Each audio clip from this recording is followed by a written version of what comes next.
ଠାକୁରଙ୍କ ପାଖରେ ଏତିକି କହିବା ପାଇଁ ପ୍ରଭୁ ଜଗନ୍ନାଥ ସମସ୍ତଙ୍କୁ ଘଣ୍ଟ ଘୋଡ଼େଇ ରଖିଥାନ୍ତୁ। ଆପଣମାନଙ୍କ ଭିତରେ ଗୋଟେ ପ୍ରଶ୍ନବାଚୀ ହେଉଥିବ ଯେ ଏଇ କଳାକାର ଭାଇ ଭଉଣୀମାନେ ଆପଣ ଭାବୁଥିବେ ହଁ ଆସନ୍ତୁ ଗୋଟେ ନୃତ୍ୟ ଗୀତ କରୁଛନ୍ତି ଆମେ ଖାଇବା ଦେଖିଦେଇ ପଳେଇବା। ନା, କିଛି ସମୟ ଆପଣମାନଙ୍କ ହୃଦୟରେ ଗୋଟେ ଆନନ୍ଦର ବର୍ଷା, ଗୋଟେ ଆନନ୍ଦର କୁସୁମ ତିଆରି କରିଦେଉଛନ୍ତି। ଆପଣ ମନକୁ ଟିକେ ହାଲକା କରିଦେଉଛନ୍ତି ମନକୁ।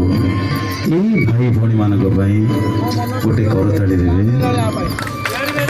କାରଣ ନୃତ୍ୟ ଗୀତ ଏମିତି କାର୍ଯ୍ୟକ୍ରମ ସବୁଠି ହେଉଥିବ। ମୁଁ ଏଠି ଅତିଥି କଳାକାର ନୁହଁ, ଏ ହେଉଛି ମୋ ସାନ ଭାଇ କବି ଭାଇ ଅଭି ଭାଇର ଆଜି ଘର ପ୍ରତିଷ୍ଠା ଦିବସ ଉତ୍ସବ। ଏ ଉତ୍ସବରେ ହେଲା ଭାଇ ସୁଟିଂ ଥିଲେ ବି ଆସିଲି, ବହୁତ ଖୁସି ଲାଗିଲା। ଏମିତି କାର୍ଯ୍ୟକ୍ରମ ସେମାନେ କରୁଥାନ୍ତୁ, ତାଙ୍କର ଇନଷ୍ଟିଚ୍ୟୁଟ୍ ଆହୁରି ଆଗକୁ ଯାଉ, ସେଇ ଇନଷ୍ଟିଚ୍ୟୁଟ୍ର ଯେଉଁ ଲକ୍ଷ୍ୟ ସେଇ ଲକ୍ଷ୍ୟସ୍ଥଳରେ ପହଞ୍ଚୁ, ସମସ୍ତେ ଉତ୍ତୀର୍ଣ୍ଣ ହୁଅନ୍ତୁ ଆଉ ଭଗବାନ ତାଙ୍କୁ ଘଣ୍ଟ ଘୋଡ଼େଇ ରଖିଥାନ୍ତୁ।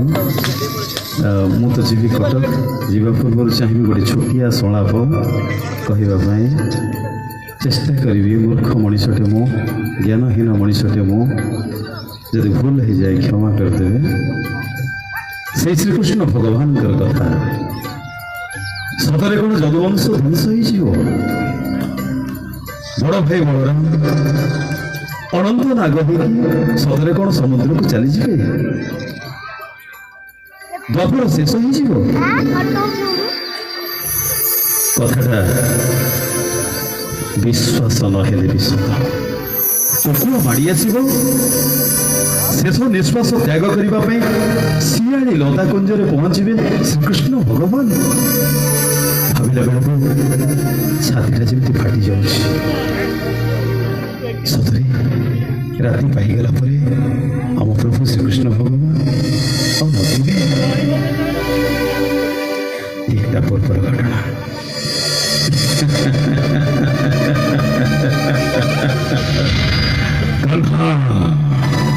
कान्हा तुम्हारे स्मित हास्य का मुझे भारी व्यवस्था कर दीजिए कान्हा।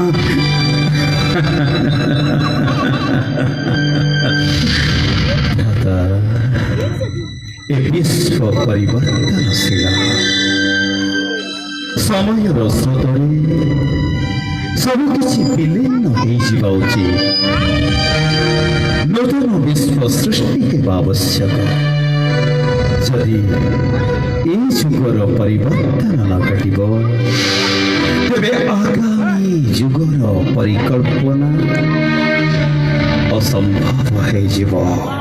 नहीं नहीं कान्हा, तू जानी शुणी ए सब रचैछु कान्हा, तू ए सब रचैछु। ना भ्राता, ଆପଣ ମୋର ଜ୍ୟେଷ୍ଠ ଭ୍ରାତା ବଡ଼ ଭାଇ ବଳରାମ।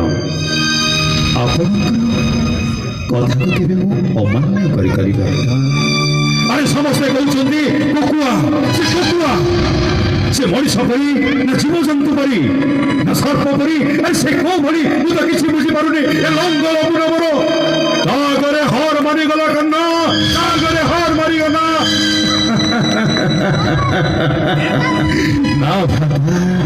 ନା ନା, ସେ ଗୋଟେ ପରିକଳ୍ପନା ହେଇଥିବ, କେବଳ ସମୟ କହିବ।